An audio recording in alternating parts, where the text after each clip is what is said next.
Hello नमस्कार साथियों, आप सभी का स्वागत है आपके अपने YouTube channel math master Kuldeep sir पर। और पिछले बार टेक्स्ट बुक जो लाइव था टेस्ट सीरीज बिहार एसएससी का वो आप लोग दिए होंगे और मार्क्स भी अच्छे खासा आपको आए होंगे। मेरा तो मार्क्स ट्रेन पर रहने के कारण सिर्फ जीके ही टच किया था, जिसमें 45 सही हुए थे। मैथ और रीजनिंग छोड़ दिए थे क्योंकि मेरे पास पेन वगैरह नहीं थे वहाँ पर, और नेट भी बहुत स्लो चल रहा था। अगर इस वीडियो को आप देख रहे हैं और टेस्ट सीरीज लगाए होंगे तो कितने मार्क्स आ रहे हैं या कहीं भी आप दे रहे हैं तो आप कमेंट कर सकते हैं। आइए प्रश्नों को हम सोल्व करते हैं। होली का भी आप इंजॉय जरूर कर रहे होंगे, वहाँ भी आपको समय देना है थोड़ा बहुत, और बाकी समय आपको तैयारी पर ही देना है, ज़्यादा समय उधर नहीं बिताना है, नहीं तो माइंड आपको नेगेटिव में चला जाएगी। पहला प्रश्न है, यदि किसी समानांतर श्रेणी एपी का पहला पद ए है, इसका पहला पद ए है और एनवा पद बी है, तब इसका सार्वंतर, एनवा पद के मतलब अंतिम पद होते हैं, उसी को टीएन कहते हैं। टीएन बराबर होता है A plus N minus one into D, a formula होता है। टीएन का मान जो दिया हुआ है वो कितना दिया हुआ है, तो बी दिया हुआ है, उसी को कहते हैं एनवा पद या अंतिम पद। और पहला पद की जगह पर ए ही दिया हुआ तो ए लिखिए, और एन माइनस वन और डी के जगह पर आपको सार्वंतर निकालना ही है तो डी ही लिख दीजिए, या एक्स भी मान सकते हैं। ए को इधर लाएंगे तो बी माइनस ए होगा और यहाँ पर बचेगा एन माइनस वन इंटू कितना, डी बचेगा। अगर डी को हम मान निकालना तो खींचेंगे तो बी माइनस ए ऊपर जाएंगे और एन माइनस वन कहाँ आएगा, नीचे। यही आपका क्या होंगे, आंसर होंगे। ये प्रश्नों को देख करके कितना छोड़ दिए होंगे, लेकिन आपको छोड़ना नहीं है। ऐसे प्रश्नों को अपने फॉर्मूला याद रखना। और इससे एक और पूछा जाता है, एसएन का मतलब योग पूछा जाता है, नंबर ऑफ सम। फॉर्मूला होता है N by two into two A plus N minus one into क्या होते हैं, डी होते हैं। इस चीज को आपको क्या करना है, याद रखना है। तो N by two into two A plus N minus one into D, योग का फॉर्मूला है। आगे बढ़े। दूसरा नंबर सवाल करा है एम 4 अंकों की सबसे बड़ी संख्या है। मतलब एम जो है 4 अंकों की सबसे बड़ी संख्या करा, 4 अंकों की क्या बड़ी संख्या। ये कौन सी सबसे बड़ी संख्या है जिसको 4 से, 5 से, 6 से और 7 से अगर हम विभाजित करें तो इसका जो शेषफल बचना चाहिए वो 2, 3, 4 और 5 बचना चाहिए। फिर कहता है एम को 8 से विभाजित करने पर शेषफल कितना होगा। यहाँ से जो भी संख्या आपको आएंगे उसके बाद में इस संख्या को कितना से भागा देना, 8 से, और इसका शेषफल कितना बचेगा ये आपसे पूछा जा रहा है। यही आपसे क्या करा जा रहा है, पूछा जा रहा है कि यहाँ पर शेषफल कितना बचेगा।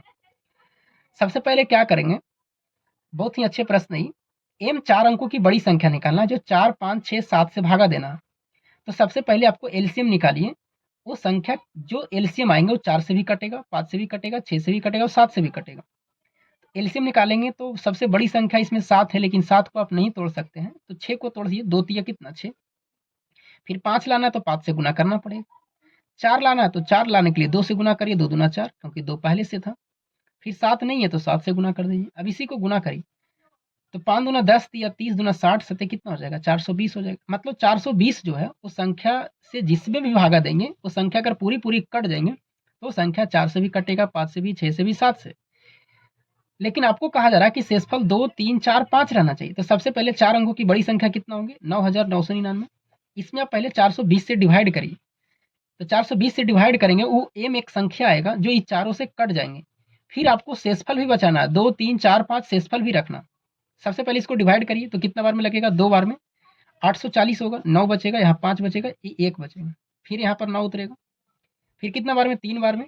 0, 3 दूना 6 और 4 तिया कितना 12, ये 9 बचेगा, ये 9 में से 6 हो जाएगा, 3 बचेगा, 5 में से 2 जाएगा 3, 1 कट जाएंगे, यही शेषफल आएगा। अगर हम इसको घटा दें यहाँ से, अगर हम इसमें घटा देंगे, कहिएगा सर जोड़ भी तो सकते हैं कुछ, लेकिन जोड़िएगा तो 4 अंकों की छोड़ करके वो 5 अंकों की संख्या हो जाएगी। यानी संख्या जो हमें निकालना है 4 अंकों की बड़ी संख्या, वो जो शेषफल है उसको घटा दीजिए तो कितना होगा, 0, ये 6 बचेगा, ये 9 बचेगा। ये 4 अंकों की सबसे बड़ी जो संख्या है 4 से भी कटेगा, 5 से भी कटेगा, 6 से भी, जो 7 से पूरा पूरी कर देंगे। लेकिन आपको शेषफल रखना 2, 3, 4, 5 होना चाहिए। अब क्या करिए कि यहाँ का गैपिंग देखिए, सब जगह कितना, 2 का गैपिंग है। इसका मतलब इस संख्या में अगर हम 2 घटा देंगे तो इसमें सब शेषफल बच जाएगा, 2 भी बच जाएगा, 3 भी, 4 से 5 से भी बच जाएंगे। तो अगर 2 घटाएंगे तो यहाँ 8, यहाँ कितना 5, यहाँ 6 और यहाँ कितना 9। यानी ये जो संख्या है इसमें अगर हम 4 से दें तो शेषफल 2 बचेगा, 5 से दें तो शेषफल 3 बचेगा, 6 से दें तो शेषफल 4 बचेगा, 7 से देंगे तो शेषफल 5 बचेगा। अब आपको ये आंसर नहीं पूछा, अब आपको कहा इसको आप 8 से डिवाइड करिए कि इससे 8 से डिवाइड करने पर शेषफल कितना होगा ये करना। तो 8 का रूल भी याद रखते हैं, इसे पूरा पूरी डिटेल से भी निकाल सकते हैं, लेकिन 8 का रूल रखते हैं कि 3 का लास्ट 3 डिजिट हो देंगे, जितना शेषफल बचेगा उतने पूरे संख्या में भागा देंगे, वही होगा। तो 3 में करेंगे तो 8 8 64, 1 बचेगा, 8 दूना 16, फिर शेषफल कितना बचेगा 2। यानी इसका जो शेषफल आएगा वो कितना आएगा, 2 आएगा। यानी आप पूरा पूरी भी भागा दे सकते हैं इस संख्या में, तब भी 2 ही आएगा। आशा करता हूँ ये क्लियर होगा, बहुत ही अच्छे प्रश्न थे। अगला है 8 राजमिस्त्री, तीसरा प्रश्न करा 8 राजमिस्त्री प्रतिदिन 8 घंटे काज करके 20 दिनों में, कितना दिनों में? 20 दिनों में। करा कि 8 राजमिस्त्री प्रतिदिन 8 घंटा काज करके 20 दिनों में एक दीवार बना सकते हैं। यदि ये 10 राजमिस्त्री भी 8 घंटे प्रतिदिन काज करे तो 10 राजमिस्त्री उस दीवार को कितने दिनों में निर्माण करेगा, ये आपसे पूछा जा रहा है। ये MDH पर है, मतलब मैन डे आवर, और नीचे क्या होता है W1, M1 D1 H1 पर है, या M2 D2 और H2 पर है, इसको कहते हैं W2। यही फॉर्मूले पर आपको बताना है। इसमें करा कि M की जगह पर 8 को राजमिस्त्री है, 8 घंटे काम करते हैं 20 दिनों तक। एक काम को कर देता है, कोई भी काम नीचे होगा उसको दीवार बनाना उस छोड़ दीजिए, मतलब दीवार बनाना तो दीवार लिख सकते हैं। फिर दूसरा बार में आता है 10 राजमिस्त्री 8 घंटे काम करता है। अब इसमें कितने घंटे लगेंगे ये आपसे पूछा जा रहा है, कितने दिनों लगेंगे ये आपसे पूछा जा रहा है। नीचे भी दीवार काम कर रहा है, ये दीवार से दीवार कट जाएंगे, 10 दूना 20 कट जाएगा, 8 से 8 कट जाएंगे, 8 दूना कितना 16, यानी 16 दिन काम करने में लगेंगे उसको। तो ये भी बहुत ही अच्छे प्रश्न थे। ऐसे प्रश्न बनाना आपको अनिवार्य है, क्योंकि ये बहुत ही आसान प्रश्न होते हैं। अगर ये सब प्रश्न आप नहीं बनाते हैं तो इसका मतलब रिजल्ट आपको नहीं होंगे फिर। अगला प्रश्न, यदि एक व्यक्ति 2 मेजों को प्रति 720 रुपया की दर से बेचता है तो उसे एक को 20% की लाभ होता है और दूसरे पर 20% की हानि होती है। ज्ञात कीजिए कि संपूर्ण लेनदेनों से कितनी हानि या लाभ हुआ। क्या कहना चाह रहा? कह रहा 2 मेज को, एक मेज पहली है और एक मेज ये दूसरी है। 720 रुपया में इसको भी बेचता है, 720 रुपया में इसको भी बेचता है। ये भी विक्रय मूल्य है और ये भी क्या है? विक्रय मूल्य है। अगर हमें क्रय मूल्य पता चल जाए दोनों का, तब तो हमें पता चल जाएगा कि कितना रुपया का लाभ हुआ, कितना रुपया का हानि हुआ। सबसे पहले हमको क्रय मूल्य निकालना पड़े। कितना दिमाग लगाएंगे सर? 20% के यहाँ लाभ हुआ है, प्लस दे दें, 20% की यहाँ हानि होगा, माइनस दे दें। तो कितना दिमाग क्या लगाएगा कि सर अगर हम 20 + 20 माइनस करके ऐसे करके करें, क्या x + y - x × y/100 पर फॉर्मूला पर लगा सकते हैं उसे? नहीं।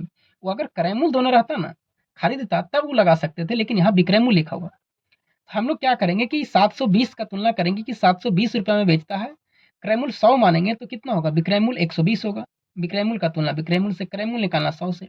यहाँ से भी क्रय मूल्य निकालते हैं। 720 रुपये में बेचा है लेकिन 20% की हानि हुआ तो 80 में बेचेगा, क्रय मूल्य निकालना 100 से। 12 छक 72, यहाँ से क्रय मूल्य 600 रुपया हो गया। यहाँ से निकालेंगे 8 9 72, यहाँ से कितना होगा? 900। अगर टोटल जोड़ते हैं तो 1500 रुपया क्या होंगे? क्रय मूल्य होंगे।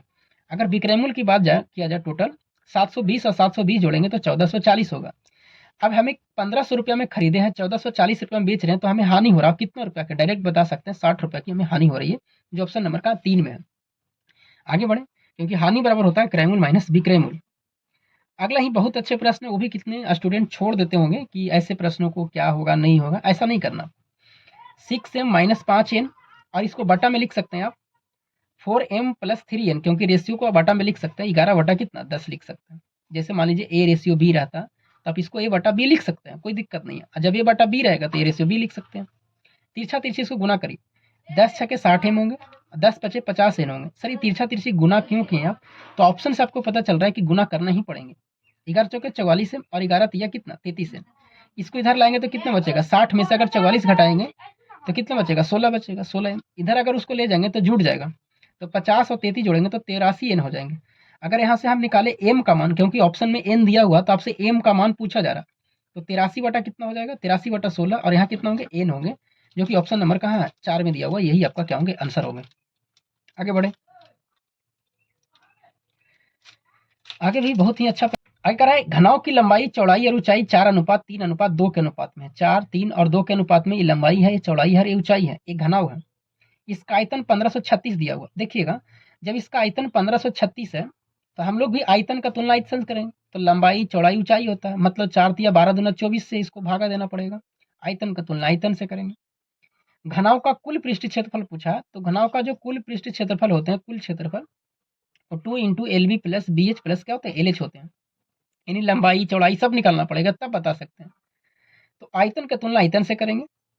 और आयतन जब हम लोग निकाले हैं 24, जो 3 संख्याओं को गुना करके निकाले हैं, 4 को, 3 को, 2 के, जब 3 संख्या गुना होता है तो इसको क्यूब रूट चढ़ जाता है रेशियो में। इस चीज को आप ध्यान रखिएगा, नहीं तो एक्स मान के भी बनाइएगा तो वही चीज आएगा, क्यूब रूट आएगा। यहाँ एक्स एक्स एक्स करिएगा, एक्स क्यूब हो जाएगा, तो मतलब क्यूब रूट होगा। जब यहाँ पर 2 रेशियो रहता गुना करते हैं तो स्क्वायर रूट होता है। अब आपसे यहाँ लंबाई निकालना रहेगा तो 4 से, चौड़ाई रहेगा तो 3 से, ऊंचाई रहेगा तो 2 से। कटता है तो काट सकते हैं 24 से। 24 छक 44 होंगे 6, और फिर कितना बचेगा? 24 छक 44 से, और यहाँ 9 बचेगा, और 24 चौके कितना? 96, 64 आएगा। 64 किसका की रूट है? 4 का है। यानी इसको अगर पूरा हम सोल्व करेंगे तो यहाँ से बाहर करेंगे तो ये कितना आएगा? यहाँ से 4 आएगा। अब इस 4 को यहाँ गुना करिए, 4 चौके कितना 16, लंबाई 16 हो गया, चौड़ाई 12 हो गया और ऊंचाई कितना हो गया 8 हो गया।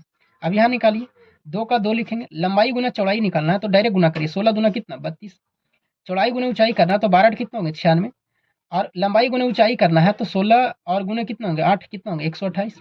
अब इसी को जोड़ दीजिए, 2 गुने 8 और 6 14, 14 दो कितना होंगे 16 के 6 बाकत में 1, उसके बाद में कितना बचेगा, हाँ 2 और 9 2 11, 11 3 14 ये कितना होंगे 15, बाकत में 1 और 1 कितना होंगे 2, यानी 256 आएंगे। अब इसको गुना करेंगे तो 6 दूना 12, 5 दूनी 10 1 11 और 2 दूनी 4 कितना 5 होंगे। कहीं पर गुना करने में गलती हुई है, कितना होंगे वहाँ पर 6 दूना 12, फिर से देख लेते हैं यहाँ पर, 4 चौके 16, 4 तिया 12, 4 दूना कितना 8 हो गए। अगर इसमें लंबाई गुने चौड़ाई करेंगे तो 16 गुने कितना 12 करना, सॉरी 16 दूना 2 कर दिए थे 32 कर दिए थे, यहाँ पे 16 गुने 12 करना है तो 12 छः कितना होंगे 72 और 12 7 कितना होंगे 19, यानी 192 होंगे। ये ठीक है और ये ठीक है। अब जोड़िए, ये नहीं होगा, एक काट देते हैं इसको, कितना होंगे 8 और 6 14, 8 और 6 14, 14 दो कितना होंगे 16 के 6 बाकियत में 1, 2 और 9 2 11, 11 9 20 और एक कितना होंगे 21 बाकियत में 2, 2 1 3 और एक कितना 4, 416 होंगे।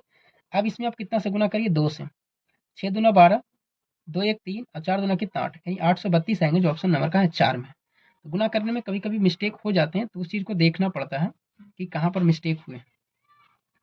आगे बढ़े, आगे भी बहुत ही अच्छा प्रश्न है, कह रहा है कि x बराबर 2 प्लस रूट 3 है और आपसे मान पूछा जा रहा है एक्स स्क्वायर प्लस एक्स के पावर -2 है। इसका मतलब क्या लिखा हुआ एक्स स्क्वायर प्लस ये 1/x स्क्वायर लिखा हुआ, क्योंकि जो नीचे वाला रहता है ऊपर जाता है तो वहाँ पर माइनस हो जाते हैं, तो वो माइनस है तो उसको नीचे लाएंगे तो 1/x स्क्वायर होगा।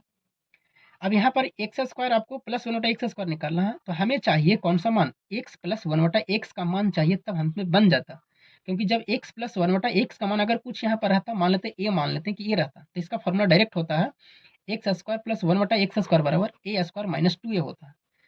तो हमें यहाँ पर निकालना है x प्लस 1/x, लेकिन ध्यान रखिएगा जब x का मान आपको दिया हुआ है 2 प्लस रूट 3, तो इसमें आप क्या करते हैं 1/x डायरेक्ट निकाल सकते हैं, 2 माइनस कितना रूट 3, जब ये चेंज होगा तो इधर प्लस जो है माइनस हो जाएगा। क्यों? क्योंकि संयुग्मी से गुना करते हैं, कैसे करते हैं वो भी देख लीजिए। जैसे x बराबर 2 प्लस रूट 3 है, तो इसको हम करेंगे तो 1/x करेंगे तो ये भी चेंज होगा 1/2 प्लस रूट 3। अब इसको सोल्व करेंगे तो 2 माइनस रूट 3 ऊपर से, फिर 2 माइनस रूट 3 नीचे से 1 हो जाएगा, a plus B into A minus B, तो सिर्फ वही ना बचेगा। तो इस चीज़ को आपको ध्यान में रखना। अब आइए आपको अब यहाँ से सोल्व करते हैं, डायरेक्ट हम इस चीज़ को लिख सकते थे इसलिए हम यहाँ पर लिख दिए डायरेक्ट। अब इस कहाँ से आया ये भी हम आपको समझा दी। अब आप डायरेक्ट निकाल सकते हैं कि x प्लस 1/x अगर दोनों को जोड़ते हैं तो ये रूट 3 से ही रूट 3 कट जाएंगे, तो कितना बचेगा 2 2 4 बचेगा। अब आप निकाल सकते हैं, जब देखिए इस फॉर्म में आ गया तो 4 का स्क्वायर करेंगे 16 और 4 दूना कितना 8 और 16 में से 8 जाएगा, कितना बचेगा कितना सॉरी 2a नहीं होता है 2 होता है, फॉर्मूला में कितना होता है 2 होते हैं। 4 चौके 16, 16 में से 2 जाएंगे कितना बचेंगे 14 बचेंगे, तो आपका आंसर होंगे कितना 14 होंगे। फॉर्मूला यहाँ पर गलती हो गया था, x square plus x square का फॉर्मूला होता है a स्क्वायर माइनस 2 होते हैं, इस चीज़ को आप ध्यान रखिएगा। तो 16 में से 2 जाएगा तो कितना बचेगा 14 बचेगा। आगे बढ़े, आगे कह रहा दोस्तों के पास में एक साथ दो पासों की एक साथ फेंका जाता है, दोस्तों को नहीं को 2 लिखा हुआ कि 2 पासों की एक साथ अगर फेंका जाता है तो 6 के ठीक बराबर मान प्राप्त करने की प्रयिकता कितना होगा। मतलब 2 पासों का अगर हम फेंकेंगे तो 2 पासों को फेंकने पर कुल संभावना कितना होगा, तो जो कुल संभावना होगा वो कितना होंगे 36 होगा, 6 का स्क्वायर होगा। अब इसमें 6 के बराबर करा तो 6 के बराबर कौन होगा, 1 और 5 करेंगे तो 6 होगा, 2 और 4 करेंगे तो 2 और 4 6 होगा, 3 और 3 करेंगे तो 6 होगा, 4 और 2 करेंगे तो 6 होगा, फिर 5 और 1 करेंगे तो 6 होगा। अब नहीं होगा, इसके अलावा अब नहीं होगा, क्योंकि अब 6 और 1 करिएगा और 6 में कुछ भी नहीं जोड़ सकते हैं तो फिर 7 होगा, 7 से ज़्यादा हो जाएगा, मतलब यही होगा। मतलब यहाँ एनएस का मान करें तो घटना घटने की संभावना कितना 5 है। आपको प्रायिकता चाहिए पी बराबर प्रोबेबिलिटी ऑफ ई बराबर, तो एन ई बटा क्या होता है एनएस, मैंने घटना घटा क्या होगा 5 होगा, टोटल घटना क्या होगा 36 को, तो 5 बटा कितना होंगे 36 होंगे, यही आंसर होंगे जो ऑप्शन नंबर का 3 में है। आगे बढ़े, करा कि 6 लोगों रात्रि भोजन के लिए होटल में जाते हैं। बहुत ही अच्छा प्रश्न, सिर्फ सोचना और कुछ नहीं करना। 6 लोग रात्रि में भोजन के लिए होटल में जाते हैं, उनमें 5 व्यक्तियों में से प्रत्येक अपने भोजन पर 150 रुपया खर्च करता है। मान लीजिए अभी होली का टाइम है और सब कहता है 6 लोग तैयार होते हैं, कहता है चले होटल में चलिए, 6 लोग जाता है, प्रत्येक अपने भोजन पर, यानी व्यक्तियों में से, उनमें से 5 व्यक्तियों में से प्रत्येक अपने भोजन पर 150 रुपया खर्च करता है। गए थे कितने लोग 6 लोग होटल में, खाना खाने के लिए बैठ गए। जब बिल तैयार हुआ तो उसमें से क्या किए, 5 को पहले ही बिल दे दिया उठ करके। खाना खाते होंगे आप लोग होटल में, तो देखते होंगे कोई व्यक्ति पहले उठ जाता है और कोई व्यक्ति लास्ट में भी उठता है। तो इसमें 5 व्यक्ति पहले उठ गए और 150 रुपया दिए, तो 5 गुना 150 करेंगे तो कितना हो जाएगा, 750 यानी 75, यानी 15 पचे 75, एगो जीरो, यानी 750 रुपया दे दिया। वो कितने लोग दिए, 5 लोग दिए, लेकिन उसमें गए थे कितने लोग, 6 लोग गए थे। जबकि छठा व्यक्ति सभी 6 व्यक्ति औसत खर्च से 80 रुपया अधिक खर्च करता है। अब यहाँ पर कर दिया कि जो छठा व्यक्ति है ना, वो जितना भी औसत होगा उसका 80 रुपया अधिक खर्चा किया, तो 750 तो देगा ही। 750 में 80 रुपया वो ज्यादा देगा, सॉरी 750 रुपया तो दिया 5 व्यक्ति, लेकिन इसने 80 रुपया ज्यादा दिया है। तो अगर जोड़ेंगे तो कितना होगा, 0, 8 5 13 और 7 1 कितना, 8 होंगे, 830 होंगे। कितना होंगे, 830 होगा। अभी सभी 6 व्यक्तियों द्वारा कुल कितनी सभी 6 व्यक्तियों द्वारा कुल कितनी धनराशि खर्च की गई, ये आपसे पूछा गया। यानी टोटल जो खर्च होगा वो कितना होगा, 830 होगा। और ये 830 अब कितने व्यक्ति को मिलके देंगे, 5 व्यक्ति मिलके पूरा करेगा ना। अरे बाबू 5 व्यक्ति उठ के चला गया, 5 व्यक्ति उठ के मिलके चला गया, 6 व्यक्ति टोटल था। एक व्यक्ति लास्ट में जो बचता है वो औसत तो देगा ही, 750 रुपया था उसमें तो देगा ही, लेकिन 80 रुपया और दिया ज्यादा उसमें, तो उसको जोड़े तो 830 होगा। अभी सब क्षतिपूर्ति कौन करेगा, जो 5 व्यक्ति भागा था वही ना करेंगे।